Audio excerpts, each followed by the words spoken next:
Good afternoon, good evening.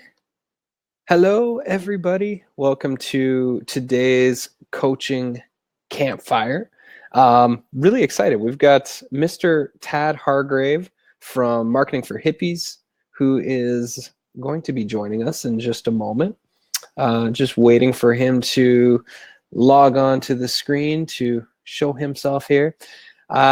So while we're waiting for Tad to hop on, in the chat, which you'll see a little chat bubble, let us know how you are, where you are in the world. I am actually at my neighbor's house to make sure I had extra high-speed internet today. There's the nice view. Because until we get our new studio in May, we're still on satellite internet. Mars is in London. Who else do we got here? We've got Jamie in South Dakota. Tad, you should have an invite to come on screen with me. As long as you went through the little check-in process to test your mic and your camera and all that jazz. And in the top of the screen, you'll see a little mic and a camera button. You got to make sure that those are clicked on in order to pop on here.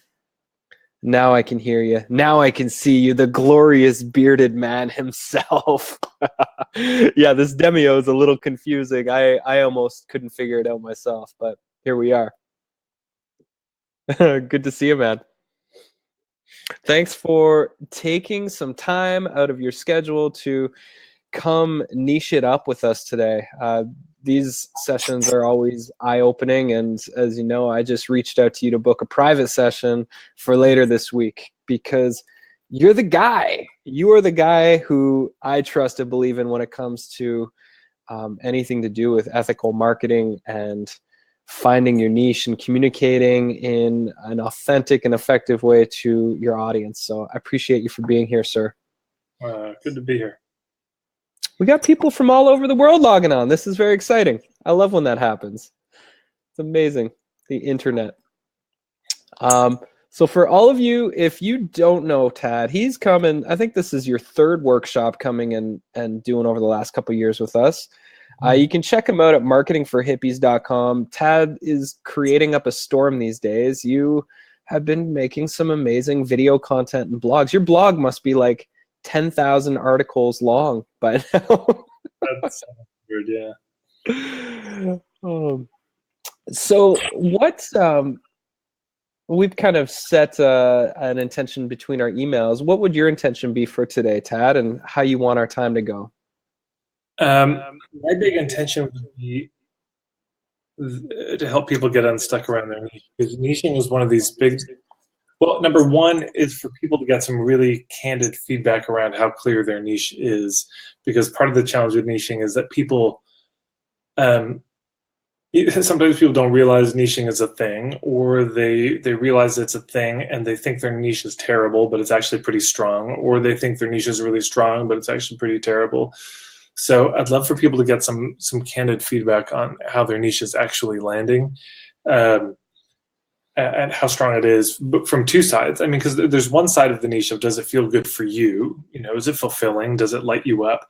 But then there's also just a question of, is it workable from a business standpoint? Does it make sense? Is it a potentially profitable niche? Yeah. So there's kind of two sets of criteria. So feedback on that, and then I'm happy to share any thoughts sort of generally around big picture and niching. But also for people, not just to spend the call saying, well, that's great and that's a terrible niche and that's a great one, but also some very specific instructions on here's what you can do in your particular cases to get unstuck with it. Because honestly, for some people, the feedback that's needed is, your niche is great, just go do stuff, start experimenting. Whereas for other people, the feedback is, okay, you need to really step back and do some reflecting. So there's no kind of one size fits all solution to niching. It really depends on the nature of the stuckness. But I guess big picture, I'd say I'd love for people to feel unstuck around it, that some sort of motion could happen, because until and unless this niching business is contended with, everything else in your business is stuck. You know, if you think your niche is terrible, but it's great, the kind of stuckness, it'll occur like you just don't try anything. You're holding yourself back. You feel like you're not quite ready yet. You don't actually get out there and discover that it's good. But if you think your niche is good and it's not, then the stuckness will be something like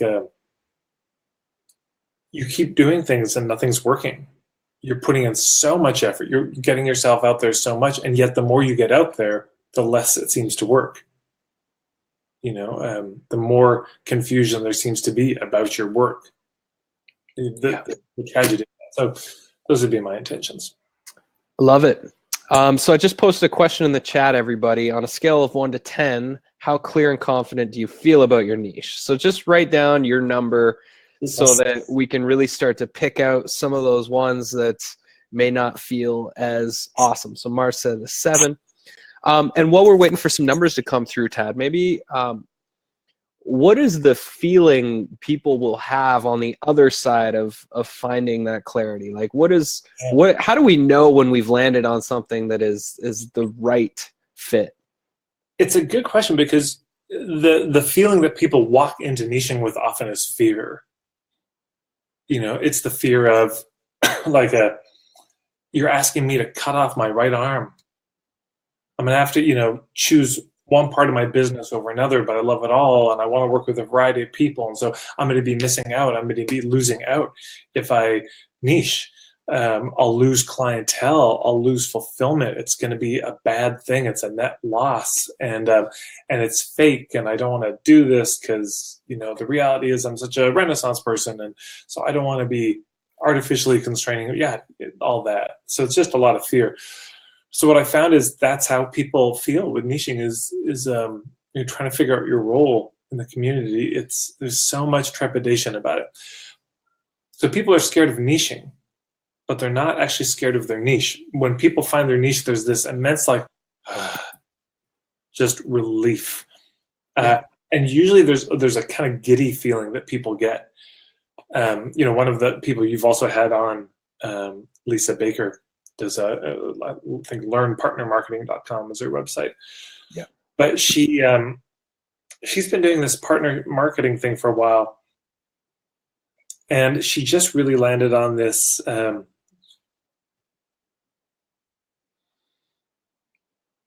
bless you.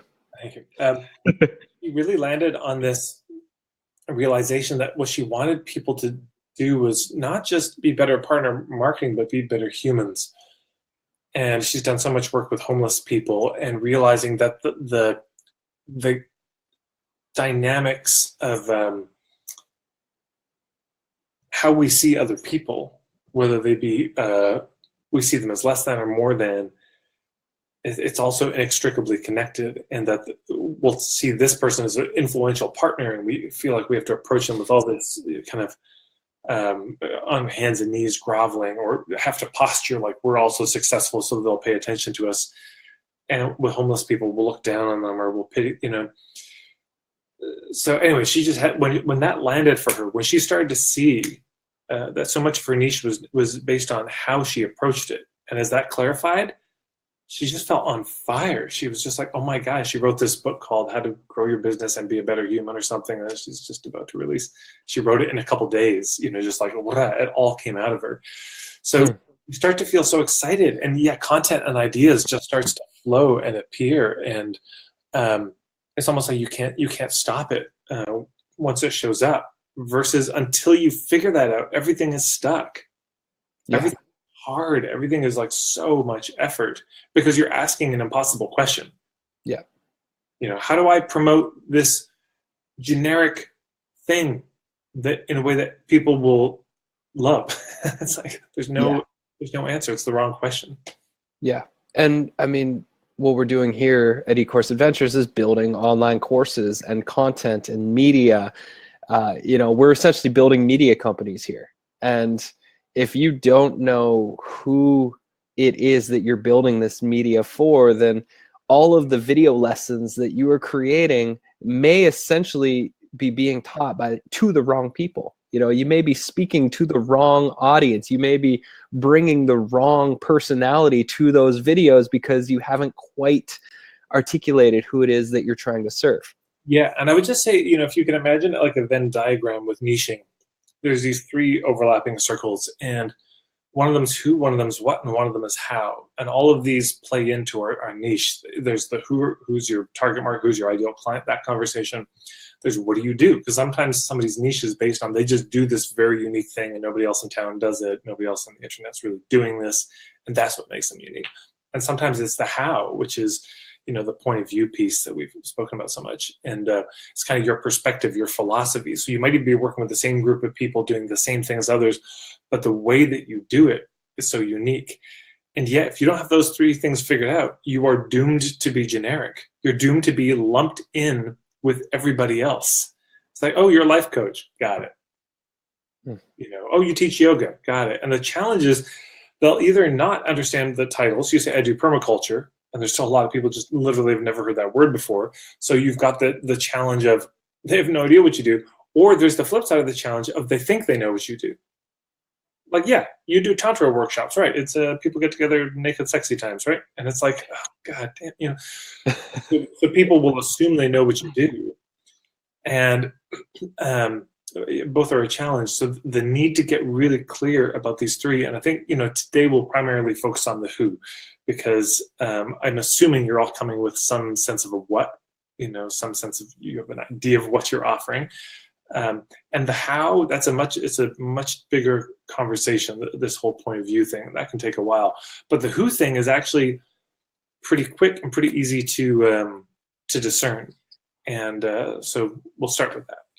Now, would it be helpful to, for everybody, if we're just working with these like one at a time, like the who, would it be helpful if everybody wrote down in, as few words as possible, your who? Would that be a helpful exercise to help start pulling this out?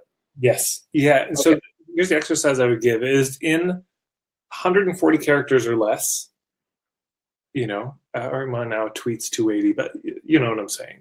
Somewhere in that range, 140 to 280 characters. I want you to write down, who is it that you're trying to reach? And since I imagine most of you are service providers, now if you do a product, slightly different formulation, but I imagine most of you have a service. So the basic sentence would be, I help blank kinds of people struggling with blank problems to get blank result. These are the three things we want to establish. Who is it? What's the problem they have? What's the result you're offering? So who's the person? What are their symptoms that they're struggling with that they don't like, that they are aware of consciously? They know they have these symptoms. And what is it that they're craving that you help them, achieve? What is that? So those are the three. And so you want to write that in a sentence. And again, the general template is, how I help blank kind of people struggling with blank kinds of problem get blank kind of result. You don't have to be utterly constrained by that wording.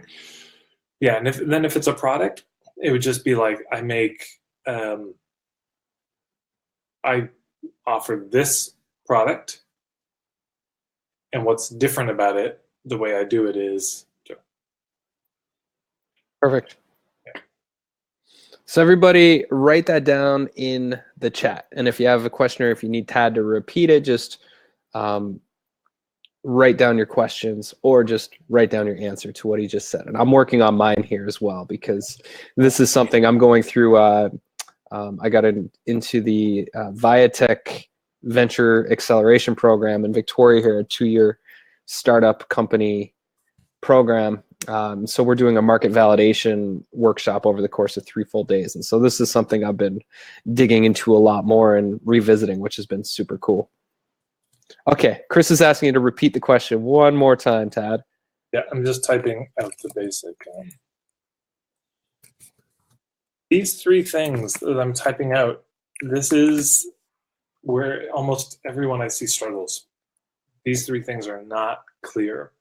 And to be clear, you may have multiple of these, what I would call target markets or little circles. You might have multiple of this. So I would invite you just to pick one for this call, because there may be, well, if I work with this group and this, people with this problem, and this problem, right? Let's just pick one. So Pam just has written one that I help coaches who hate selling learn how to identify their ideal clients and overcome their fears. That's a good start. It's a good start. So let's actually just take 2 minutes, or a couple of minutes, just for people to write this down.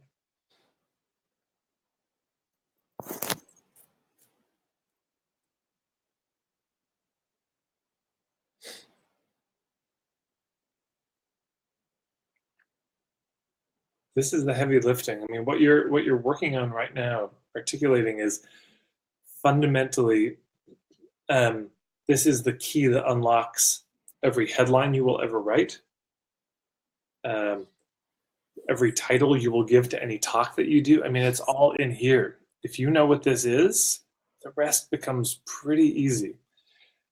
And then your sales letter functionally becomes making the case for this. Any sales letter you do, any intro workshop you do is fundamentally saying, okay, so you're this kind of person, you got this problem, you want this result. Well, here's my approach to that. Here's my offer to help you with that. And here's why you should trust it. Here's why it can help you get from island A, from where you have the problem, to island B.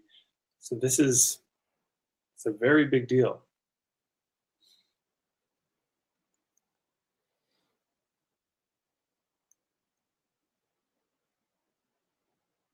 All right, take another minute or so, everybody. And even if you don't feel good about what you're writing, just share it anyways, because that's a part of what this workshop's all about, is to get some direct feedback about what you're doing. And we may not have time to do everybody, so the sooner you get yours posted, the more likely it is that we'll get to yours today. Especially if it feels rough, especially then. Yeah, this is great. Keep them coming, everybody.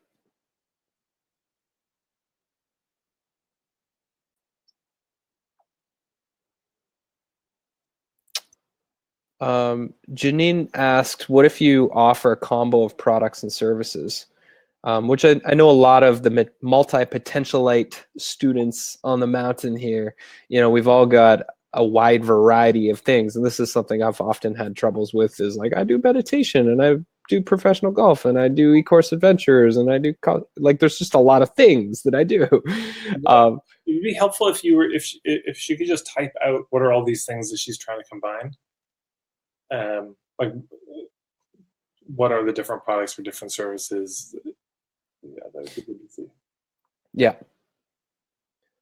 All right. So if you haven't got yours up yet, you still have time. Just post it as you get it out. So how do you want to go through? Do you want to do your so you think you can niche little format, and you can rate each one 1 out of 10? Or how do you lead the way, Tad? How do you want to do this? I'll just start running through and giving commentary. And Brad, feel free to jump in if you have thoughts. Sure. Pam said, I help coaches who hate selling learn how to identify their ideal client and overcome their fears. This is really pretty clear. I mean, I give this like an 8. The piece that could use a bit of fleshing out for me is which fears are we talking about? I mean, I imagine it's fears related to selling, but it's just good to pin it down. And sometimes you'll probably hear me say this a number of times. Whenever you have something like fears, which is a fairly generic, could mean a lot of things, statement, I often ask people, say, could you give the top 3 examples of this specifically? So somebody would say, I work with people who are into spirituality. I might say, give me 3 examples of what you mean by spirituality. Because it's not the same, Somebody might say, oh yeah, spirituality, like, Eckhart Tolle, Byron Katie, Neil Donald Walsh, that kind of thing. Somebody else might say, oh, well, Course in Miracles, or somebody else might say, it's channeling stuff from the Pleiades and star seeds. And somebody else would say, oh, indigenous, shamanism, this kind of, Catholicism, no, Buddhism, no, Judaism. So you understand that there's certain words that end up being code words. And we can run the risk of confusing people. And the confused mind says no. When people are confused, they're out. So we want to avoid confusion. More important than like anything in marketing is clarity. Because it's not that we're trying to craft our marketing so that everyone says yes, as if that's a possible thing. We're just trying to make it so clear so that people will know immediately if they're in or out, if it's a fit or not. And so there's these three things in marketing: relevance, credibility, and value. And relevance is so relevance is just, is this a fit for me? Credibility, should I trust you? Value is a good exchange of time for money. I pay you this, I get this back, it's worth it. But the first step is relevance. People have to know, is this even relevant to me? So, in what Pam's written here, this is pretty good. And it's just, I would just say, what fears. And here's the thing too. So I help coaches who hate selling. So that's very clear. Coaches, I get who it is. They hate selling, very clear symptom.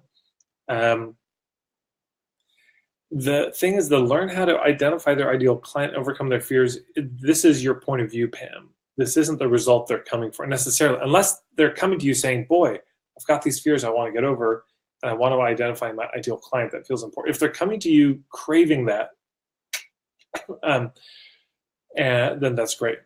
And my guess is the result is, okay, so let's just say they identified their ideal client and they utterly overcame their fears. What would that give them?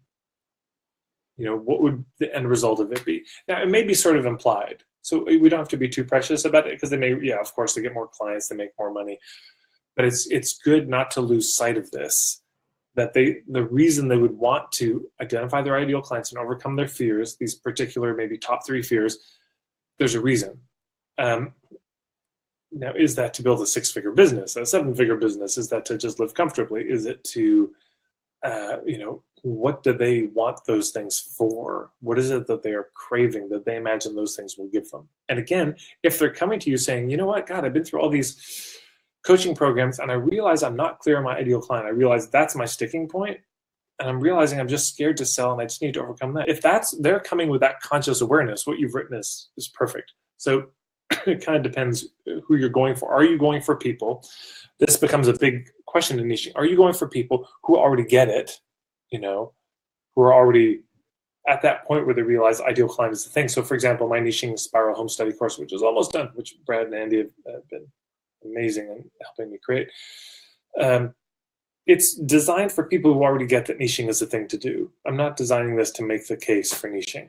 It's going to cost enough that you better already get it. So it may be the same in this case. But there could also be, you might be trying to help make the case for a particular diagnosis on their situation. And that's a different thing. All right. Any thoughts, Brad? No, I think you nailed it. I would just encourage you all, as Tad is going through each one, even if it's not yours that he's going through, listen to the questions that he's asking, because in Pam's there, he asks so many great questions that apply to everybody. And so if you have a journal or have a document open on your computer, just take notes and write down the specific questions that he's asking that ring home for you that you need to do a deeper dive into. That's all I'd say.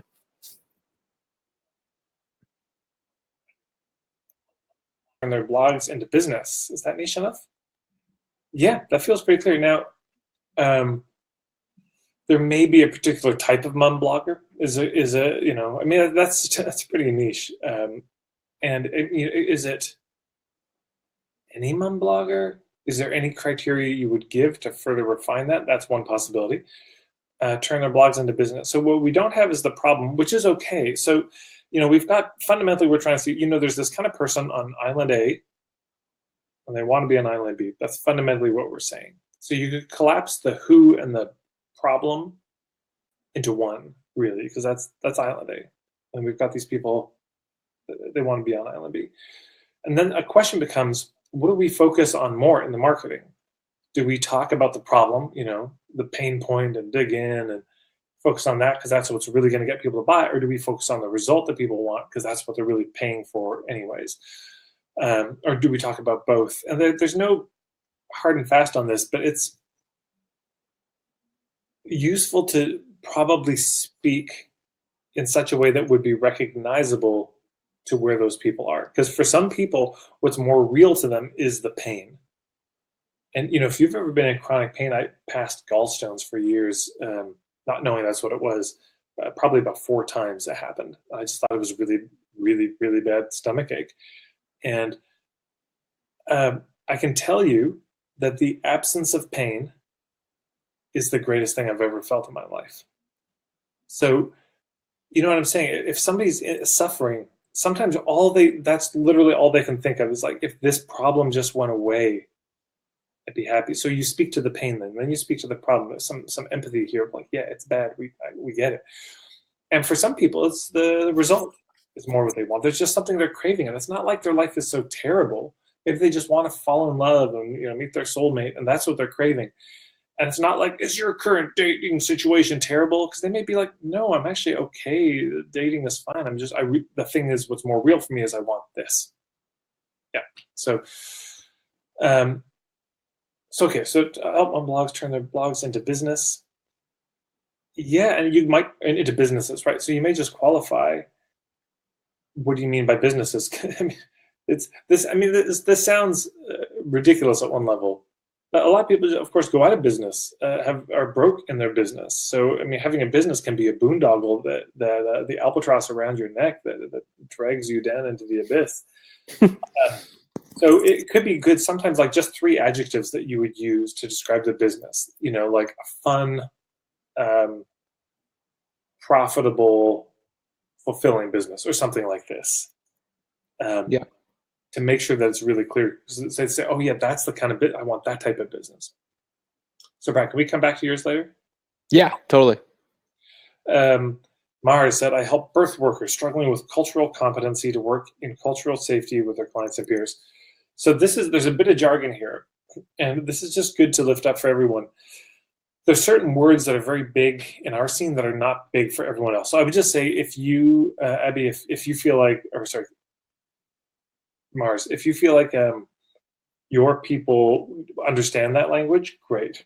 If you feel like there would be any fuzziness, if there's anyone who might read it and say, what does she mean by cultural competency and what cultural safety? I would change it. And sometimes I would still encourage, if you can, when you say struggling with cultural competency, sometimes it can help to spell it out a bit more. So this is just my read on it, not being in the industry, but it might be something like, I help birth workers who are working with people from lots of different cultural backgrounds.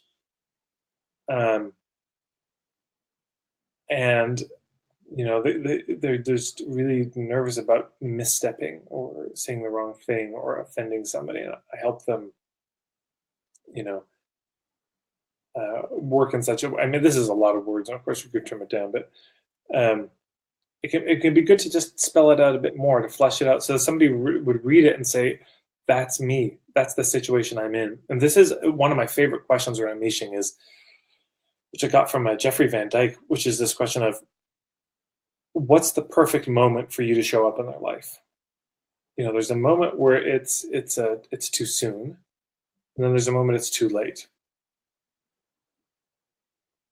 And there's a sweet spot in the middle where it's the perfect time for you to show up. So, for example, for Bradley, I'd imagine, if somebody shows up like, hey, I got no dream, I'm all dead inside. I got no ideas, no niche, I think I should start an e-course just to share my thoughts. He said, it's too soon. This is not right. Or somebody might come, and they've already got an e-course made, and that's the only one they want to make. Of course, this too, but there's a sweet spot for, imagine for the great e-course adventure, it'd be somebody comes and says, I've got this really clear niche. I've got some wonderful content and perspective to offer. I've been offering it in workshops and ebooks already, and it's gotten great feedback. But now I'm hearing about these e-course things, and how do I turn it into this? How do I scale it up? That would be a sweet spot. So that's my kind of question is what is this moment that these birth workers are in, that they even care about the cultural competency, and that cultural safety would even be a thing? And I would just love to maybe in plainer language hear what it is. But this could work fine if they really get it. Yeah. Okay, and then, Abby did another version. I help non-bloggers struggling turn their blogs into business to create a freedom-based business. It's interesting. It's a bit jargony. I don't know what it means, freedom-based business. It gets tricky. It's like saying heart-centered entrepreneurs, conscious entrepreneurs. What the hell does it mean? We don't even know. It just means so many different things for different people. Like one of my colleagues, I'll be sending out an email for her, Juliet Austin, on email marketing and blogging, and she said, "Yeah, so I've got this fee-based program," and I was just like, "What do you mean fee-based?" And she's like, "Oh, I mean the call. I'm doing an intro call, and that's free, but people have to pay for this." And I was like, "Wow, that language utterly lost me." So we just don't want to be clever about these things. We don't want to come up with some original, unique way of saying something that nobody's ever heard. We just want to, it's like nickel words, not 50-cent words, just simple concepts. So, yeah, freedom-based, but I would just love to hear a bit more. What do you mean by that? What would that look like? Because does freedom, does that mean they set their own hours? Does that mean they make so much money that they can do whatever they want? Does that mean, yeah, you get it. Okay, Cato. I help university students who are passionate about a topic but struggle to get started with their passion project, both technically and with their mindset, or to get started and feel good about it. So university students, so that's very clear in terms of the who. I get it. And the question, by the way, to ask yourself in terms of really nailing this who is, I should be able to say it and immediately if you're in the group or not. Zero fuzziness in your mind. So when I say university student, you all know if you're that or not. Mom entrepreneur, mom blogger. If you're a mom and a blogger, there's just no doubt. Permaculture practitioner. So university, so that's clear. So who are passionate about a topic but struggle to get started. So this is just a little fuzzy for me of, so they're passionate about a topic. Okay, that's still a little broad in terms of, sometimes, again, I might give like 3 examples. Passionate about a topic such as, 3 examples that you would be most excited to help people with could help. But they struggle to get started with their passion project. Okay, so this assumes that they want to have a passion project. So, I could even see rewording it a bit of like, I help university students who've got a passion project, who've got an idea for some kind of passion project, such as and give 3 examples of the type of passion project rather than the topics.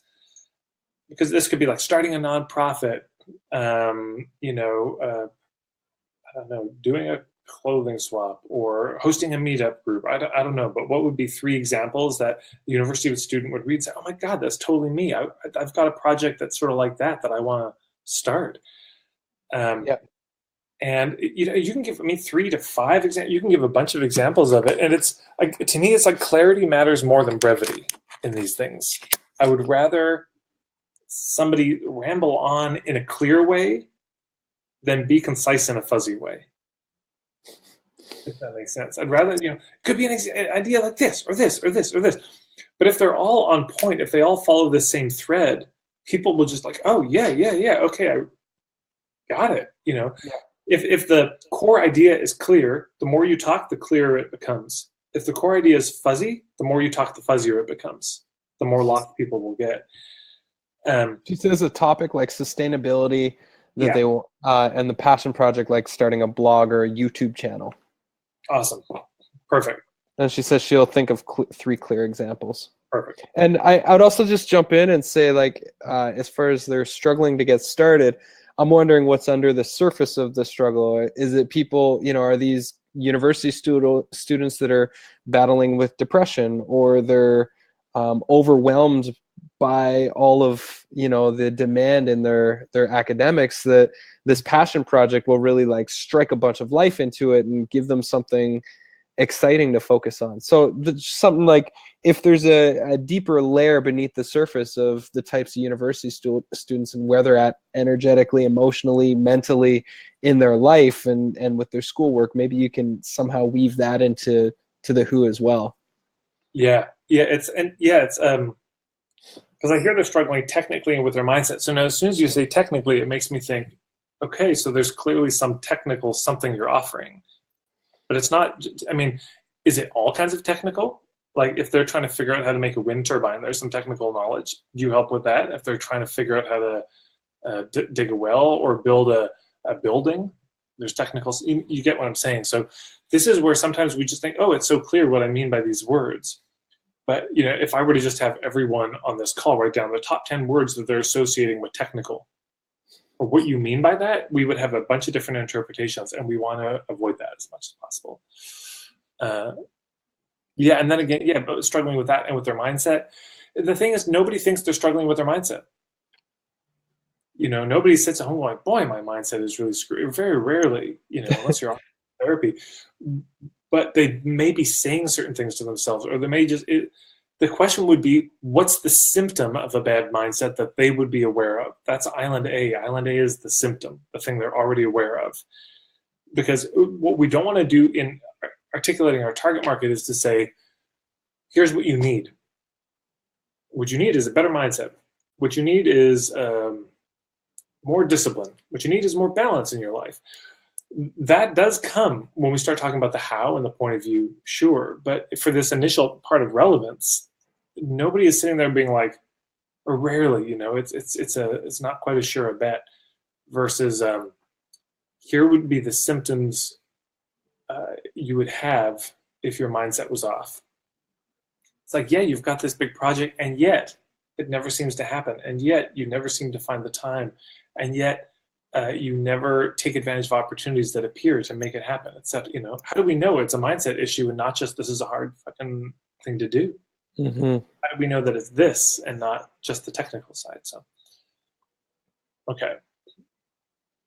Man, this is awesome. We've got so many here. This is my jam. Okay, so Judy said, I help interpreters struggling with writing exhibits and programs to create powerful and effective interpretive programs, non-formal education programs at museums, national parks, nature centers, etc. So just a little rejigging I do on it is I help interpreters, such as all the examples we gave at the end, just move those up. So I help interpreters, those things. We're struggling with writing exhibits and programs.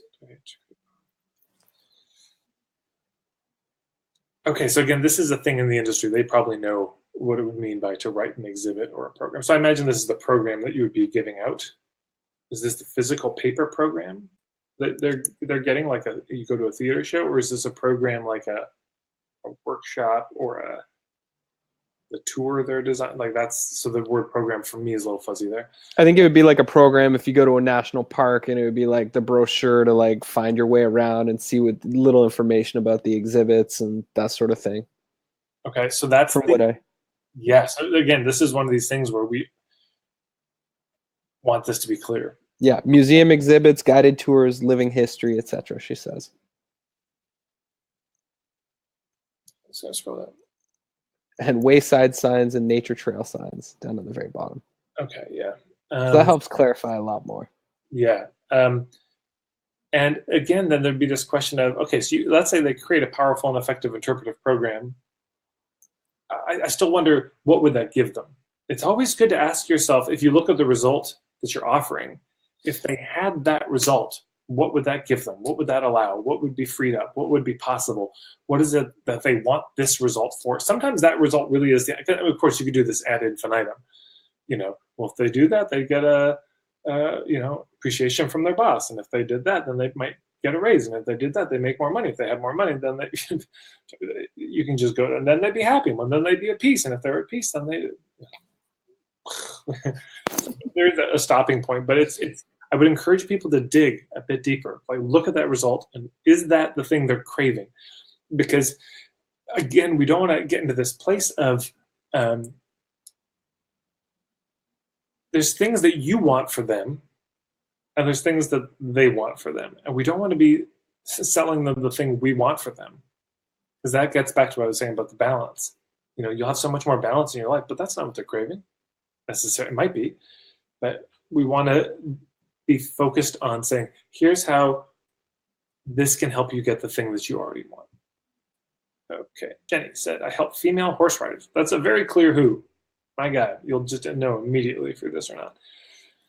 Who are looking to improve their partnership with their horse, to connect to themselves and their horse at a deeper, more intense level. That's pretty clear. The only one I'd wonder about, my guess is you're right about they want to improve their partnership with their horse for whatever reason. They also want to connect with their horse at a deeper, more intense level. I question that they want to connect with themselves. I just maybe, but is that how they would say it, that they want to connect? Are they coming to you say, I feel so disconnected from myself? Maybe, but there may be some other symptom to it. And this is also the type of thing that can be very useful to consider. So it could be that people are coming to you because they want to better partnership with their horse, more intense connection with their horse. But what you see is needed is actually for them to have a deeper connection to themselves. Mm-hmm. This is your point of view. This is your take on it. It's like, so, okay, yeah, you want to connect with your horse? Great. Yeah, we do that. But you know that what you're really doing under the scene is helping them connect with themselves more deeply. But you may not actually want to mention that in the target market or in this headline or in the sales letter. That might just be one of the things that comes out of it. And then at the end, they're like, oh my God, I just, she really guided me to see that the reason I wasn't connecting with my horse is because I was so disconnected from myself and I had no idea. And sure, then that goes into testimonials or whatever. But if you lead with that, if you say, well, I'm going to come to my horse training and learn to connect with yourself, they're like, fuck you, I don't want this. I just want to connect with my horse and have this amazing relationship, So it's good to be wary about inserting the point of view too soon. And I'm wondering if intense is the right word to describe it as well. Like, are women going to be seeking out an intense connection with their horse, or is there another word that they might resonate a little bit more? Jenny says to connect with themselves and their horse at a deeper, more intense, energetic level by teaching them equestrian Tai Chi.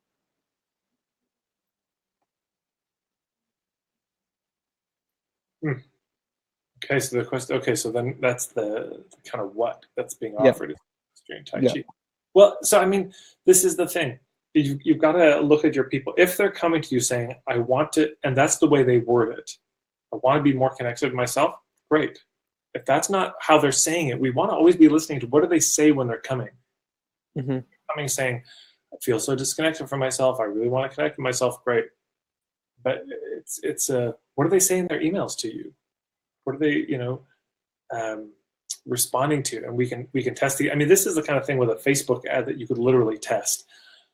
You have one version of an ad that says, yeah, hey, do you want to connect with yourself and your horse? And another one just focuses on the connection with the horse. And you would notice probably that there'd be a difference in response. You test email split, half gets this subject line, half gets that one. And you would still see that there'd be a difference. All right. Okay, so Susan, I help wannabe homesteaders and suburbanites struggling with how to incorporate animals, compost, rainwater systems into their properties so they can relax knowing they won't piss off their neighbors with pests, bad smells, unsightly structures, farm noises. Boom. I don't think I got anything on this. This is very clear. Yeah, wannabe homesteaders or suburbanites. You kind of know if you're a wannabe homesteader in some way. And then if you didn't, you do as soon as you read this next part, struggling with, and notice how very specific these are. These are all very particular issues. Yeah. And then the result. Yeah, so the result is how do you incorporate it into your property? That's the result. But the tag to the result, which is so important, is like to do it without pissing off, because of course you could just do it and build it in, but then you have this and you've got zoning and you've got neighbors complaining and bad vibes. So how do you do it? Amazing, wonderful. Paul said, I help people considering or who are in retirement struggling with what to do next to clarify their story, intention, and needed support. Okay, so people who are retiring or considering it, that's clear. You know if you're in that group or not. Okay, struggling with what to do next. That's the problem. It's like, God, what do I do? I've just been having this career, and now all of a sudden, yeah, what's next? So they're struggling to clarify what to do next. Right, so I help people considering or who are in retirement, struggling with what to do next. To clarify their story, intention, and needed support. So that's your point of view. Is what they're coming is like, what do I do next? And the way that you're helping them with that is by clarifying their story, their intentions, and getting the needed support. That's your point of view. That's almost like a Venn diagram, of your perspective. which is great. And it's I don't know if you need it. I mean, to me, the very simple version would be, yeah, I help people who are considering or retiring to figure out what the hell to do next with their life. But then there may be a particular type of what to do next that you're most excited about. Because what if this, what do I do next? Is like, how do I just do golf as much as I want? Maybe that's your thing. Maybe there's a particular something you'd like to help retired people figure out how to do. It could be starting a nonprofit. It could be mentoring. It could be, because if somebody said, this is an extreme example. It's like, I want to get deeper into that white nationalism. It's like, okay, that's not something you're going to want to help them with. So is it, or if it's like, I just want to sit at home and watch TV all the time, man, Netflix, bring it on. Like, is that going to be your ideal client?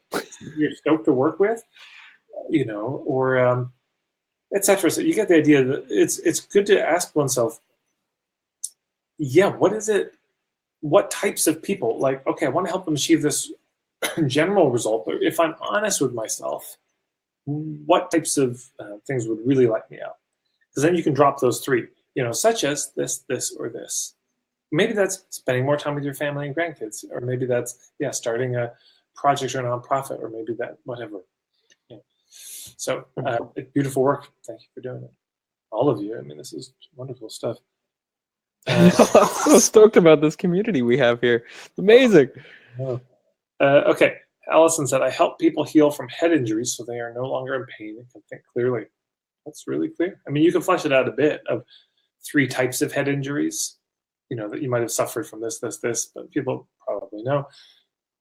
So they're no longer in pain. Again, you might say name the 3 types of pain. And, if I were going to push it a bit further, it'd be, okay, so they can think clearly. So that what? If they were able to think clearly, what would that free up or allow? Like what's and this goes back to the problem of, okay, so you have a head injury, you can't think clearly. So what? I mean, some people can say that's great. I can't think clear anymore. I'm off the hook from everything. So great. I just walked through life in a happy days, no clarity about anything, not responsible for anything. It's pretty great. And of course I'm being facetious, but because there are problems that it creates, but what are the problems?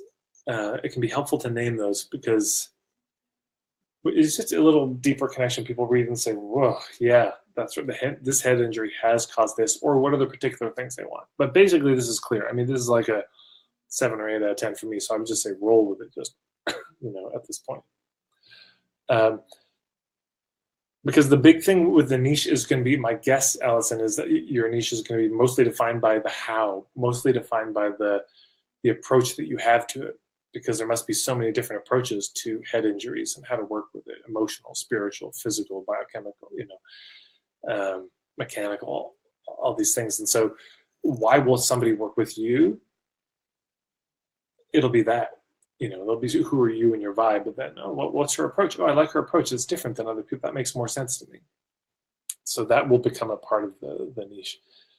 Janine said, I help moms who have kids struggling with anxiety learn calming spiritual practices they can teach their kids to use now and for the rest of their lives. That's beautiful. That feels really clear to me. If you're a mom who's a kid struggling with anxiety, or, my guess is your ideal client, because some parents may not actually know. It may not land to them as anxiety. Just, my kids, I don't know, has a hard time sleeping, or they wouldn't. And somebody said, my kid has anxiety. Quiet. My kid's quiet, or whatever. Totally. It's not a given that we know that what the internal life of the child is. But so it just sounds like your ideal client probably gets, it's anxiety. That's what's going on with my kid.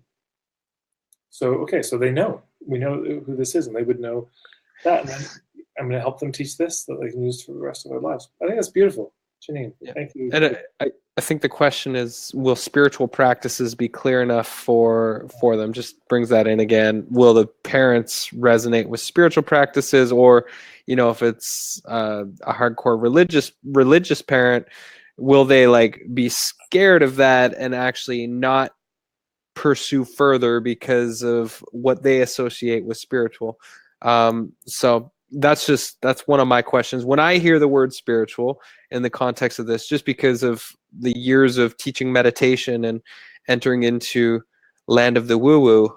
When I see spiritual, I can often be jaded and think of like woo-woo fluffy. Yeah. And so if I would read that, I would think, okay, like it might not be as practical. I might be a little more skeptical than if you gave me some like real stuff. tell me what the goods are. And it could be too that the spiritual thing scares away religious people, and you think finally they're gone. Yeah. That's great. Or it may be that that they do want the woo woo because they're that kind of parent that is more into this woo woo and that. But it's Thank you, Brett. Whenever that word spiritual, it's just good to start to define terms a little bit. Yep. Spiritual practices such as, like, are we talking prayer? Is this meditation? Is that basically it? Or is there something else? Is it crystals? Is it sitting on the earth? Is it, how are you, yeah. Okay. Said, I help people who are concerned about climate change and the state of the world feel less concerned and more optimistic about the future by helping them learn to be better prepared and skilled to adapt to changing times. Okay. I would give this like a 3 out of 10.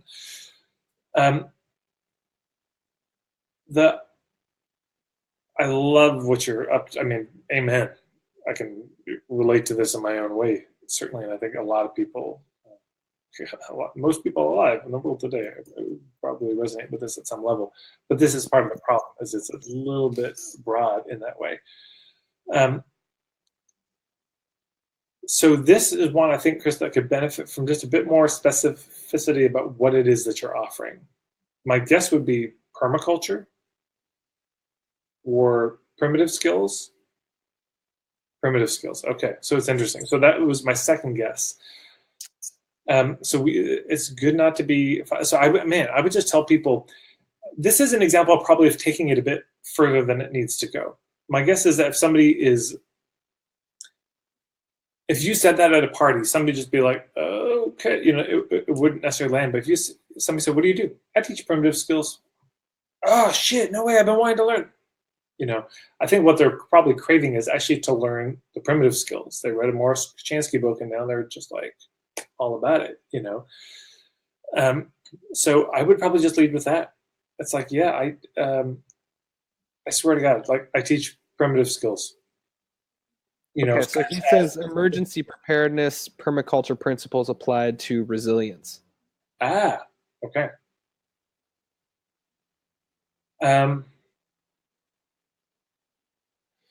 Okay, let me reread it with that. But so you see this challenge that's happening here is Brad and I kind of struggling to articulate what we guess this is, and that's something to avoid in niching. Mm-hmm. People say, now, what do you think they mean by that? I don't know. Well, I think this way. Have you seen the etymology of that word? You don't want them to go down the rabbit hole. Okay, so they're concerned about climate change, state of the world. I would love to hear a bit more about how they're concerned this is going to affect them personally, because this is kind of broad. They're concerned about the issue in the world. If this was a nonprofit, this might fit more. But because this is a business, we really want to speak to Island A. What's the particular symptom they have? So could be, I can imagine something like, I work with people who have a legitimate fear that in the next decade there will be water shortages, issues with food delivery, and a kind of general breakdown of society, who are in this moment where they're like, I want to start preparing for this, for the worst case kind of scenario. And so again, the symptoms could be they're having nightmares about it. They're really losing sleep about this. They're realizing certain changes may be coming down the pike and they just aren't prepared at all. So the more you can name what those particular things are, because climate change just feels a bit broad, the state of the world feels a bit broad. So if you hone that, more optimistic about Is it, again, I'm more optimistic about the future or their future, and maybe both. And I'm wondering if optimistic might not quite be the right choice. Yeah. I'm wondering if like confident in their skill sets and abilities to navigate the changing world that is inevitable. And it could just be help them get prepared. Get prepared in such a way so that to make sure, is it that you want to make sure they have water, that they know how to start fire by themselves, that they and is this for people living in cities and helping them deal with that, so they get to know their neighbors and they build a network of support? Or is this, I'm going to help you build a homestead in the country where you're going to have your own well and your own shotgun and what exactly is this kind of preparation looking like? And yeah, learn to be better prepared and skilled to adapt to changing times just feels a little more. I mean, change could be anything. Everything's change. Times are always changing. So, yeah. Okay. Heather, I offer guidance to people in transition who are seeking direction and a connection to spirit via the stars and planets. I'm an astrologer. Okay.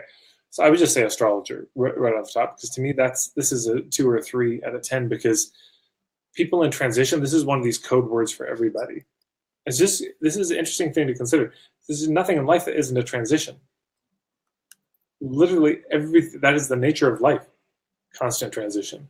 So when we say I help people in transitions, it's so, what do we mean by this? Is this a transition of retirement, transition of a divorce, transition of a breakup, transition of getting married? Of course, it could be all those.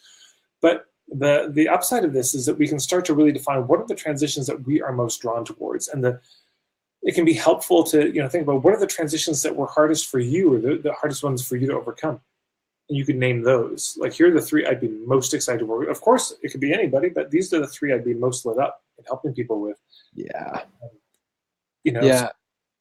I could imagine, if you were to niche down to, I help women who are going through a divorce, or I help somebody who has an incurable disease to navigate, or, if you really niche down into like exactly the specifics of who it is that you help, I could see this being so potent and really just owning that domain. Yeah. And, I would just, and I would name the astrology thing in it, because that's probably important. I've put 2 links at the bottom that may be useful for everyone, but particularly the first one would be more relevant to this, because there may be multiple target markets. So it might be, I'm an astrologer and I help people who are going through transitions, such as boom, boom, boom. But again, they're going through a transition. Well, that's fine. What's the problem? I don't hear the problem. You're just naming a fact. They're going through a transition. So is the transition that they're destroyed and wrecked by it, that they don't know what's next, or that they're scared about, they feel a lack of confidence? Why is it a problem that there's a transition at all?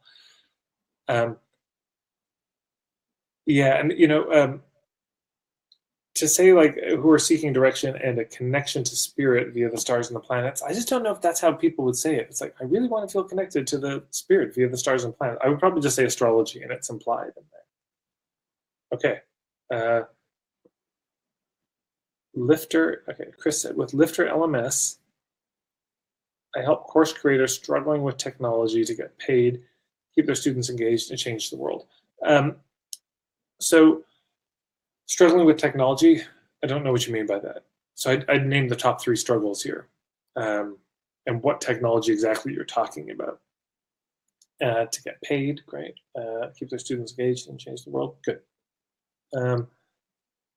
So Chris's Lifter LMS is one of our recommended tech platforms, and so it's like kind of the all-in-one platform for building your course technology and gamifying it and all that sort of stuff. So I think, yeah, just a few more specifics around that, Chris, around like the what people are struggling with, and I could tell you all sorts of tech struggles that go on internally for me when I think about this sort of stuff. So yeah. And so, yeah, I might say online course creators also, just to clarify. Yeah, that's good. Maybe even creators struggling with the tech side of course creation. Yeah, such as boom, boom, boom. Yeah. when we name the very specific symptoms, the very particular issues, that's when people are like, oh, that's me, because they hear tech struggles, and it's an umbrella term. Nobody. Sometimes people say, I got the tech struggles with my creating this online course, and usually it's not that they're generically talking with their friends about it, though that can happen. But it might be more like, oh God, I cannot figure out how to link the shopping cart or I can't figure out how to get the points, or I can't figure out how to time the emails to go with when they complete this type of thing. Okay, I think Jamie said, I help boomer women feel better with yoga so they can go from being overwhelmed, feel less tired, have more energy, and get in shape. Okay, so feel better with yoga is confusing for me. Boomer women, it's a general sense, but I might just say women ages feel better with yoga, so I don't get why they're feeling bad with yoga. That doesn't make sense to me. So it's like, what is it that's preventing them from feeling good, or what is it that has something bad about it? Yeah, maybe it's like boomer women struggling with menopause or something along those lines. It's like, what are they actually struggling with? And yeah, I'm reading it now. It's like I help boomer women feel better with yoga. So what she's saying is I help them feel better, and yoga is the tool, I think. But again, so you notice how like the wording of these things becomes very important, because I read it feel better with yoga, but maybe it's the other way. So if I help them feel better, well, why are they? So what I'm hearing, okay, so I work with boomer women who are overwhelmed and exhausted to feel better. I do it using yoga. That's how I might reword that if I'm understanding it. And then, but here's another thing. This starts getting into the offer, but it could be in just 30 minutes a day. Sometimes you can add this in as part of the niche. Jamie says, I hear a lot of them say that they're intimidated to walk into a studio in spandex. So there's like and not fitting in, not feeling comfortable in their own skin. Like when I read that, there's a bunch of things under the surface that you could be addressing for them. Totally. Their concerns. So then it might be like, how there's so many boomer women who are they're drawn to yoga. They'd like to do it, but the thought of walking in spandex or seeing all these young, super fit people, they just feel out of place and awkward. They don't go, even though they know they want to do it, but they're also not getting enough from the YouTube, or maybe that is it, but could maybe because of online course, but yeah. And then this is a big piece. If you're creating an online course for boomer women on yoga, well, there's YouTube. Why would they want your online course? And now this is going to get down to really honing in on either it's the who, the what, or the how. So it's either very like honing in, because boomer women not tight enough through the internet, because that's most of them, in this personal growth scene is white boomer women. So honing in further than that, either, or really define the type of yoga. So it might be like boomer women who are drawn to this particular branch of yoga, because and then also here's my approach to it. But this is where, the work with Brad, I think it'd be so helpful, because if it's just, you want to get some yoga classes online, I swear, just go to YouTube. It's free. It's all there. But if you're helping them on a journey from island A to island B, that's a very different thing. Mm-hmm. Because now if you're helping them make a very particular journey from you've got this particular issue, and we're going to help you get to this particular result you're craving. Well, let me, and this could even be in the sales area. It's like, let me be frank with you. Watching YouTubes is not going to cut it, because it's not just a matter of doing yoga every day. There's also a number of other things you've got to weave into your lifestyle. There's got to, relationships you've got to end with people. There's boundaries you've got to set that, because if I'm looking at overwhelming exhaustion, that's not going to be handled just by doing yoga. You're going to have to manage your time. You're going to have to, set boundaries, say no. You're going to have to change what you eat. So there may be a number of things that go into this home study where it's, I'm saying it's a complete package. It's not just, I do classes that kind of focus on this. People say, okay, YouTube it is, because it's free. So we've got to be able to make the case, but that starts with what is the problem and what's the result, you know? Yeah. Brilliant. I see one here with Shauna that hasn't been done yet. France, hello, France. France is in Spruce Grove and is hosting me to do a workshop coming up. Sweet. Very soon, yeah. Do you want to plug it? Let's do the commercial. Yeah, well, if you go to marketingforhippies.com/events, it's there. But it's my Marketing for Hippies 101. So if you're in the Alberta area, or you know somebody who's near Edmonton or Spruce Grove, it's a day-long workshop, 10 a.m. to 6 p.m. It's pay what you can. So you pay a $25 deposit to attend, and then pay whatever you want at the end. It's April 7th. And yeah. I would love to just for a moment, just time out and tell us about the pay what you can model. You've been doing it for years. Just like for people that aren't familiar with your business strategy around that, just if you want to just share about that, because I think it's really inspiring. And I think for a lot of people who are just getting their feet wet in starting to teach workshops and that sort of thing, it's an amazing business model. I love it. Thank you. Yeah, so it's for my live workshops, day long and weekend workshops.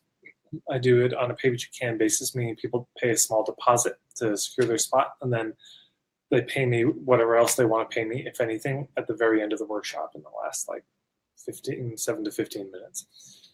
And it works really well. Yeah, I've been doing it now. I mean, since pretty much I started, so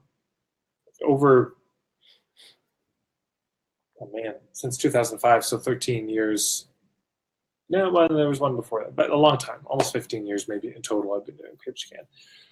So, yeah, it's makes the pitch to attend it easier, and people pay pretty generously overall. So there's a lot to say about it. I'm sort of hedging myself because there's an ebook I'm working on about it, because don't just run into it being like, I'll do everything pay what you can, because you'll probably get crushed.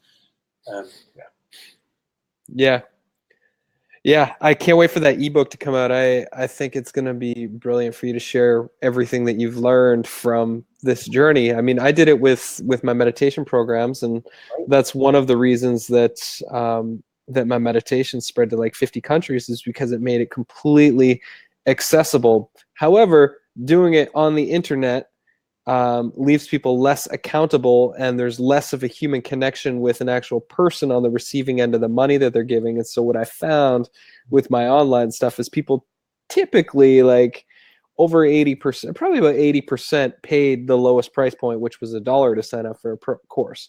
Yeah. And most of them at the end of it wouldn't, and when they had the opportunity to donate more, most didn't. Some did, but a lot didn't. Yeah. It's true. But the thing I would lift up in terms of niching with this is your pricing can also be a part of your niche. Mm-hmm. This can be a part of what sets you apart, So for me, it's been one of the sort of USPs, the unique selling propositions of what I do. It's something I've become known for, is the pricing. Who would have thought that the price itself could be part of one of the compelling parts of the niche? So, So France said, I help entrepreneurs in the beginning stages of their businesses who struggle with loneliness, support, and lack of skills to get support, make connections, and build skills through webinars and workshops offered by experts like TADS. And the next stage in their business, I offer the perfect space for them to hold their workshops and lectures. Great. So this is two different target markets, which is great. And this is an example of, there was a video I did a little while ago just asking this question. It's on my Facebook videos, but it's is it 3 different people, or is it the same person at 3 different stages?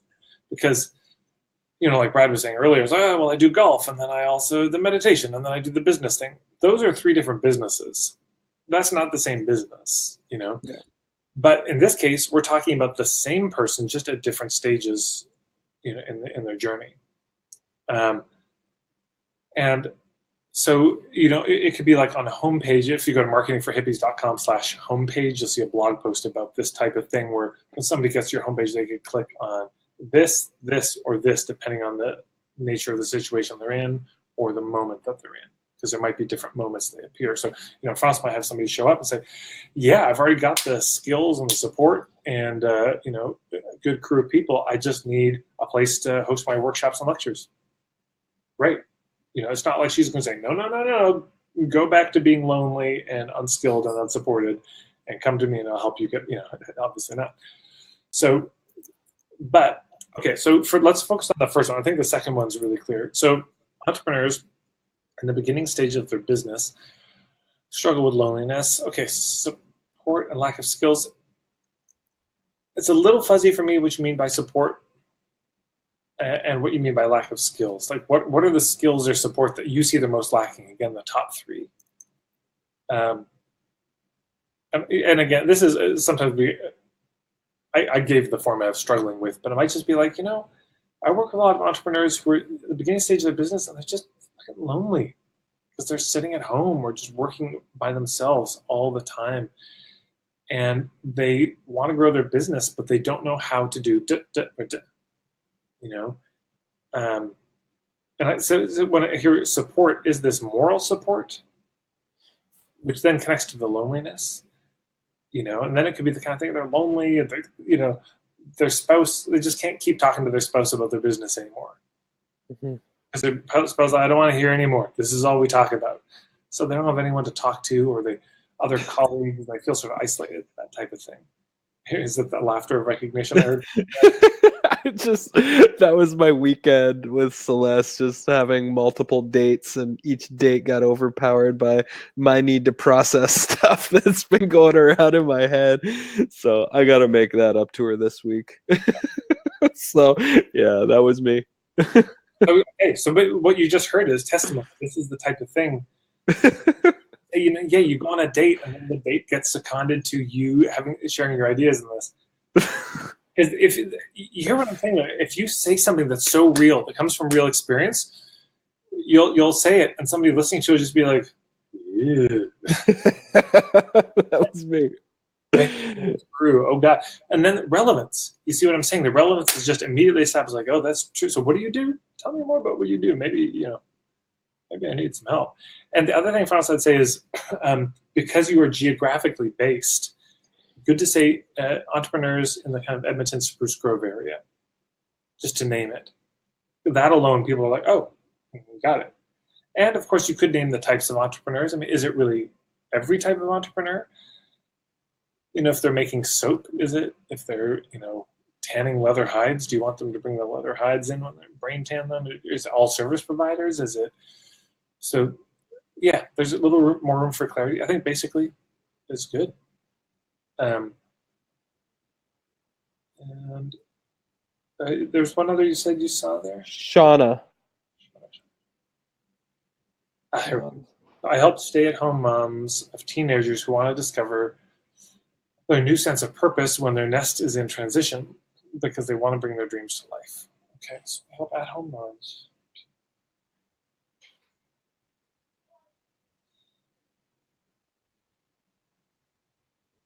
The wording just feels a little wonky to me. I love what you're doing. This is want to discover their new sense of purpose when their nest is in transition. So the vibe I get from it is like they're wanting to do this in advance. They're not wanting to wait until their kid's gone before they start to think about it. They're wanting to start the wheels turning now. So is it when their nest is in transition or before their nest is in transition? That's just a little fuzzy to me. Because one version I could imagine saying, yeah, there's a lot of, I work with moms who are at home, they're either being financially supported in some way other than work, maybe a partner or, government assistance or whatever it is. But all of their life energy has been going to their kid, and now their kid's about to graduate, and likely move out, and they're about to have so much more space in their life. But now they're sort of looking at that looming space as it approaches them, this leviathan in the ocean, and I don't know how to deal with this. How am I going to deal with all that space when it shows up? And I feel like there's something in me that maybe I set aside when I had my kid, but now I can't even remember what those are. It's tough to, so that's the vibe I get from it. Yeah, it's beautiful. Certainly neat. Yep. Okay, and it's interesting that Shauna just clarified. She said, specifically with knowing how to optimize their health and vitality and their dreams, they've stopped nurturing when their children were young. So the second part, okay, I got the health and vitality, that was nowhere in there for me. Yep. Weave that in. Yeah, and so the way you might weave that in is saying, Yeah. they're exhausted, they're utterly depleted, you know, and they know they're about to have some more time, and yeah. So Beautiful. okay, I gotta get going. That's everybody. Man, this has been so helpful. Thank you for this gift offering to our community here, Tad. Super duper grateful. What is obviously you've got your niching course, the home study course. Is that and you've got an email opt-in up there right now, or can people sign up, or what's the deal if people want to do your 90-day program? I think there's an email opt-in. You can sign up to be on the advanced list. If you go to Perfect. nichingspiral.com, there's the ebook you can get. There's a home study. So I think it's /home study for that. And then there's marketingforhippies.com. There's a ton of free stuff there. And just so everyone knows, something I'm going to be doing is offering some niche reviews. This isn't quite ready yet, but probably in the next week it will be up for $25 for the first 10 people. You can email me your niche or send it via a little form in 280 characters or less, and you'll basically get what you got here for $25 US. It's just my candid review of your niche. So if you ever feel like, okay, I'd like to get some feedback on it at this point, that at some point in the next week will be up and available. For the first 10, I think it's 25, then I'm going to raise it to $40. Amazing. Beautiful, man. Well, this has been glorious. Thank you so much. Sweet. Yeah. Yeah. I know everybody got lots out of this. I'm glad. And you're all in very good hands. Yeah, of course, as you know. And yeah, and if this was useful, I would encourage you to let Brad know, maybe in the comments, hear what was most useful for you. And good to encourage people, you know, because it's very easy for people in Brad's position to not bring other voices in, or and it takes time, you know, to do this. He's set aside 2 hours of his day today to get this set up. He wrote a sales page and designed that for this, you know, all on your behalf. And he doesn't have to do this, but he's doing it, you know, because he's such a fine fellow. And well, thank you, sir. It's just good for just to encourage people in that program. Don't take this for granted, that this is how all courses are, and that everyone, you know, who does these programs puts in as much care. It's so easy to take it for granted. It's so easy to just, you start to get used to it after a while. You start to think, oh, well, yeah, that's just how it is. Brad's great. And, you know, good things, you know, happen in this program.